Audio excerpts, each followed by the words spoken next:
अच्छा, आज की वीडियो में हम बात करेंगे how to start career in data science in 2025। आप में से जो लोग जो नहीं जानते तो मैं उनको अपना इंट्रोडक्शन करवा देता हूँ। I am a data scientist in a multi billion dollar industry in the US. मैंने कुछ अर्सा पहले अपना कैरियर एकेडमिया से इंडस्ट्री में स्विच किया था। इंडस्ट्री का भी मुझे पर्सपेक्टिव आइडिया है उसका, वहाँ डेटा साइंस में क्या होता है। एकेडमिया और इंडस्ट्री दोनों का एक्सपीरियंस हो चुका है। I think I am in a good position कि मैं इस चीज के ऊपर जो है वो बात कर सकता हूँ।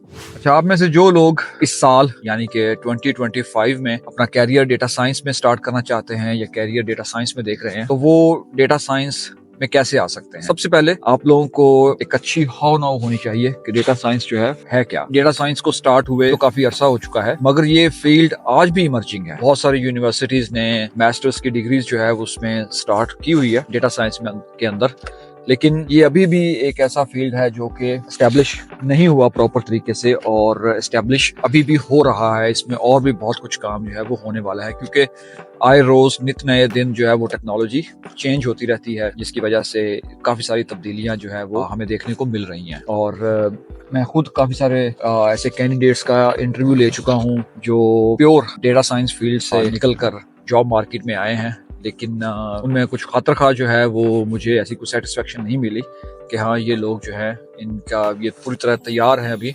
मार्केट में आने के लिए। तो सबसे पहला पॉइंट, जैसा कि मैंने पहले बताया है, कि आपको अंडरस्टैंडिंग होनी चाहिए कि डेटा साइंस है क्या। ये एक मल्टी डिसिप्लिनरी फील्ड है। एक अच्छी अंडरस्टैंडिंग के लिए आप बुक्स को पढ़ सकते हैं, और या फिर एक दो बेसिक्स जो कोर्सेज हैं उससे आप स्टार्ट कर सकते हैं। अगर तो आप बिल्कुल नोवाइस है, न्यू है इस फील्ड में, तो रीडिंग 1 और 2 बुक्स ऑन डेटा साइंस और टेकिंग स्टार्टिंग कोर्सेज, ये आपको एक अच्छी अंडरस्टैंडिंग दे सकते हैं। मेरा चूंकि एकेडमिया से बैकग्राउंड है और मेरी स्टार्टिंग जो प्रोग्रामिंग की थी वो आर से थी, मैं आपको आर की एक बुक रिकमेंड किया देता हूँ कि आर फॉर डेटा साइंस। इसका 2nd एडिशन चल रहा है, बहुत ही ज़बरदस्त बुक है, और स्क्रीन पे मैं इसको अटैच भी कर दूंगा और साथ में लिंक भी डिस्क्रिप्शन में डाल दूंगा। तो इसको स्टडी करें, इसको गो थ्रू करें, तो इससे आपको एक कम्प्रीहेंसिव और बहुत अच्छी जो है वो अंडरस्टैंडिंग मिल जाएगी डेटा साइंस के मुताबिक। दूसरी चीज़ वो है कि आपका जो डोमेन स्पेसिफिक एप्लीकेशन है कि आपकी अपनी नीश में आप काम करें। आपने डेटा साइंस की अंडरस्टैंडिंग ले ली, अब आपने उसको अप्लाई करना है अपने डोमेन। मिसाल के तौर पर मैं एग्रीकल्चर का आदमी हूँ, तो मैंने एग्रीकल्चर में उसकी एप्लीकेशन देखी, डिजीज मॉडलिंग में, डिजीज प्रेडिक्शन में, क्रॉप हेल्थ को मॉनिटर करने के लिए। ये उसके चंद एक एग्जाम्पल्स हैं। आप इलेक्ट्रिकल इंजीनियरिंग से हो सकते हैं, मेडिकल साइंसेज से हो सकते हैं, सोशल साइंसेज से हो सकते हैं। आज के दौर में हर फील्ड के अंदर इतना डेटा आ चुका है कि हमारे पास लोग कम है उसको परखने के लिए, उसको एनालाइज करने के लिए, लेकिन हमारे पास डेटा बहुत ज्यादा है। तो after getting understanding of data science, आपको चाहिए कि आप अपने नीश में जो आपका फील्ड ऑफ स्टडी है उसमें प्रॉब्लम्स को देखें और उनको समझें। फिर अब आपको प्रॉब्लम अंडरस्टैंडिंग आ गई, आपको पता है कि अब इसका सोल्यूशन ये हो सकता है। लेट्स सपोज कि डेटा एनालिसिस की जस्ट हम बात कर सकते हैं, तो उसमें अब थर्ड चीज जो इंपॉर्टेंट है, मैं अपने एक्सपीरियंस की बेस पे बता रहा हूँ, वो है कि अब आपको प्रोग्रामिंग जो है वो आनी चाहिए। अब उसमें पाइथन है, एसक्यूएल है जिसको सीक्वल बोलते हैं, या आर है। आप देखें, डेटा एनालिसिस, डेटा विजुअलाइजेशन आप मुख्तलिफ ड्रैग एंड ड्रॉप टूल्स जो हैं उनसे भी कर सकते हैं, लेकिन एक स्केलेबल एप्लीकेशन, एक रिप्रोड्यूसिबल एप्लीकेशन और टीम वर्क के लिए आपको प्रोग्रामिंग की जरूरत पड़ती है। तो प्रोग्रामिंग आपको इन सारी चीजों में हेल्प करती है। उसके बाद जो सबसे मोस्ट इंपॉर्टेंट चीज है प्रोग्रामिंग की, कि वो आपको एक एफिशिएंट रिसर्चर बना सकती है। एक ऐसा साइंटिस्ट, एक ऐसा ग्रेजुएट जो प्रॉब्लम सॉल्विंग के सेक्शन में काम करता है, वो अगर उसका कंपैरिजन ऐसे साइंटिस्ट से किया जाए प्रोग्रामिंग नहीं जानता, तो वो जो प्रोग्रामिंग जानता है it's much better, much efficient in terms of solving the problem. तो ये उसका एक एडवांटेज है। जो नेक्स्ट चीज है वो है डेटा पाइपलाइंस। अब ये एक ऐसी चीज है कि जिसका मुझे इंडस्ट्री में आने से पहले इसका आइडिया नहीं था। डेटा पाइपलाइंस के डेटा को हमने डिफरेंट डेटाबेसेस से उठा के अपने जो वर्किंग एनवायरनमेंट में है वो कैसे लेके आना है, तो ये चीज मैंने इंडस्ट्री में आके सीखी। तो अगर अभी आप लोग स्टडी कर रहे हैं, अभी आप इस फील्ड में नहीं आए, डेटा पाइपलाइंस को स्टडी करना बहुत इंपॉर्टेंट है, क्योंकि सबसे पहले हमें डेटा चाहिए होता है अपने वर्किंग एनवायरनमेंट में। डेटा एनालिसिस जो है वो बात की बात है। ये चीज़ मुझे नहीं पता थी, लेकिन मैं आप लोगों को बता रहा हूँ कि data pipeline is an important component of data science. अब उसके लिए डिफरेंट टूल्स यूज किए जाते हैं, जिस तरह अपाची एयरफ्लो है या AWS है, इस तरह डेटा ब्रिक्स है, स्नोफ्लेक है। ये डेटा पाइपलाइंस इन सभी चीज़ों में बिल्ड होती हैं, तो ये आपको इनका हाउ ना होनी चाहिए before entering into the job market. फिर नेक्स्ट चीज़ जो कि कोर है डेटा साइंस का, वो है statistics. Statistics for data analysis, ये आपको इसकी अच्छी कमांड होनी चाहिए। मुझे याद है कि यूनिवर्सिटी में स्टूडेंट्स जो हैं वो स्टेटिस्टिक्स से भागते हैं, लेकिन ये एक बहुत ही इंपॉर्टेंट चीज़ है और इतनी मुश्किल भी नहीं है जैसा कि हमारे यहाँ बना दी जाती है, खवा बना दिया जाता है। स्टेटिस्टिक्स फॉर डेटा एनालिसिस या फॉर डेटा साइंस ये एक कोर कंपोनेंट है, ये आपको लाजमी तौर पर आना चाहिए। अब इसमें जो फाउंडेशनल कॉन्सेप्ट्स हैं जैसा कि प्रोबेबिलिटी है, रिग्रेशन है, क्लासिफिकेशन है, तो ये छोटे छोटे कॉन्सेप्ट्स हैं और यही कॉन्सेप्ट जो हैं ये स्टैटिस्टिक्स को मैथमेटिक्स से डिफरेंशिएट करते हैं, तो ये आपको आने चाहिए। उसके बाद है डेटा विजुअलाइजेशन। अब डेटा विजुअलाइजेशन में पाइथन और इसकी डिफरेंट लाइब्रेरीज हैं। मैं चूंकि आर पे डेटा विजुअलाइज करता हूँ तो मैं ggplot का एक्सपर्ट हूँ, तो लेकिन पाइथन में मैटप्लॉटलिब, सीबोर, इस तरह की और लाइब्रेरीज आपको मिल जाएंगी। तो ये आपको डेटा विजुअलाइजेशन एक अहम कंपोनेंट है, क्योंकि डेटा विजुअलाइजेशन ही आपको हेल्प करता है डेटा एक्सप्लोर करने में। और जब आपको डेटा एक्सप्लोर करना आ जाता है या आप डेटा को एक्सप्लोर करते हैं तो उससे आपको पता चलता है कि डेटा में पैटर्न्स क्या हैं, डेटा में ट्रेंड्स क्या हैं। और जब आपको पैटर्न्स और ट्रेंड्स की अंडरस्टैंडिंग हो जाती है तो फिर आप मूव करते हैं डेटा एनालिसिस की तरफ। तो डेटा एनालिसिस, उसमें अब डेटा साइंस में बात करें तो मोस्टली फोकस जो है वो मशीन लर्निंग पे आता है।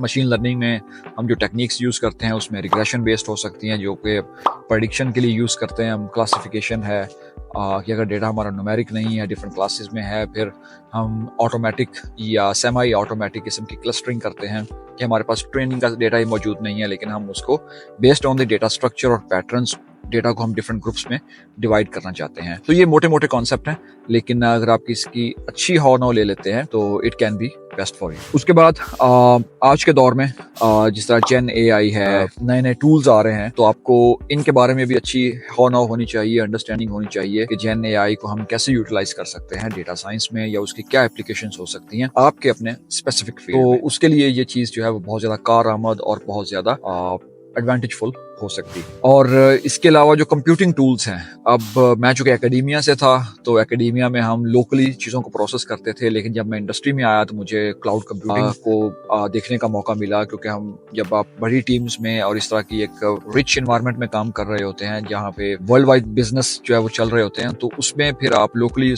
डेटा को एनालाइज या प्रोसेस नहीं कर सकते। उसके लिए आपको क्लाउड कंप्यूटिंग या ऑनलाइन प्लेटफॉर्म्स, अब उसमें डेटाब्रिक्स है, स्नोफ्लेक्स है, AWS है, माइक्रोसॉफ्ट एज्योर है, तो इस तरह की चीजें, इनकी भी आपको एक अच्छी नाउ हाउ होनी चाहिए। डेटाब्रिक्स एक बहुत ही भर्ती जो है वो टेक्नोलॉजी है, स्नोफ्लेक्स भी इसी तरह की एक टेक्निक है, ये टेक्नोलॉजी है, टूल्स है, तो इनकी एक अच्छी अंडरस्टैंडिंग लेना ये आज के दौर में आपके लिए जरूरी है। आपके पास डेटा साइंस की हाउ नाउ है, प्रॉब्लम्स का आपको पता चल गया है, आपने डिफरेंट टूल्स सीख लिए हैं, तो अब आपने अपना पोर्टफोलियो बिल्ड करना है। उसके लिए Kaggle can be a good point. मैं खुद कैगल पे कोड लिख चुका हूँ। आजकल ज्यादातर लोग तो एक दूसरे का कोड कॉपी करके उसको अपनी नोटबुक्स को भर लेते हैं, लेकिन कोशिश करें कि कोड देखें, कोड को रीड करना सीखें, वहां पे उसकी एप्लीकेशन सीखें, लेकिन एक नया काम, क्रिएटिव वर्क जो है या क्रिएटिविटी से आप प्रॉब्लम को सॉल्व करने का तरीका जो है वो ढूंढें, क्योंकि जितना क्रिएटिव काम आप करेंगे उतना ही आपका पोर्टफोलियो बिल्ड होगा, उसकी वर्थ उतनी ही ज्यादा होगी। मैं अक्सर लोग मुझे अपना वर्क भेजते हैं सैंपल, तो वो एक जेनेरिक सा कोड होता है कि इधर से उठा लिया, आधा उधर से उठा लिया, कुछ इधर से उठा लिया, तो उसका हमें फौरन पता चल जाता है जो लोग इंडस्ट्री में बैठे होते हैं कि एक जेनेरिक कोड है या एक कैंडिडेट ने उसमें कितनी जो अपनी एफर्ट जो है उसको पुट किया हुआ है। Kaggle can be a good start. अगर आप एकेडमिया से है, मास्टर्स कर रहे हैं, PhD कर रहे हैं, तो आपके जो बिग डेटा एनालिसिस के प्रोजेक्ट्स हैं आप उनको पब्लिश करें, that can be part of your portfolio, और उससे आपकी जो वर्थ है वो बहुत ज्यादा इंक्रीज हो सकती है। अब लास्ट पे जो चीज आती है वो है आपका जो सॉफ्ट स्किल है, कम्युनिकेशन स्किल, डेटा को प्रेजेंट करने का स्किल, ये बहुत इंपॉर्टेंट है। मैंने अपने फील्ड में अपने कोलीग्स को या अक्सर लोगों को देखा है कि वो they are good at programming, they are good at solving problem, लेकिन जब बात आती है प्रेजेंट करने की, उसमें वो बहुत वीक होते हैं। आपकी कम्युनिकेशन, आपका बोलने का अंदाज, डेटा को एक स्टोरी फॉर्म में बताने का अंदाज अपनी ऑडियंस के साथ, वो बहुत इंपॉर्टेंट है। उसके लिए अगर आप यूनिवर्सिटीज में हैं तो वहां पे देखें कि आपकी यूनिवर्सिटीज कम्युनिकेशन स्किल्स के ऊपर कोई कोर्सेज ऑफर कर रही हैं, आप उनको अवेल करें, ऑनलाइन कोर्सेज ले लें।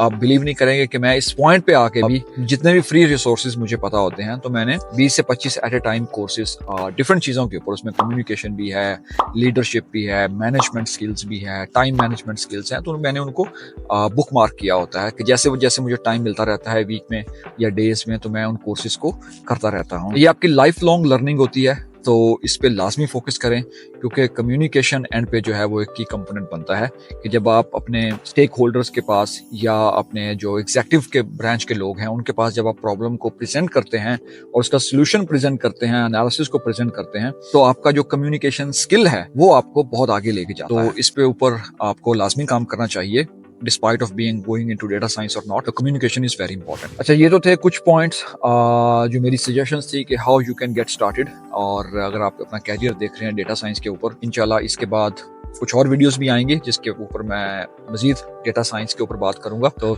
Stay tune and let me know if you have any questions. मेरी ईमेल जो है वो वीडियो के ऊपर नजर आ रही होगी। सो सी यू नेक्स्ट टाइम।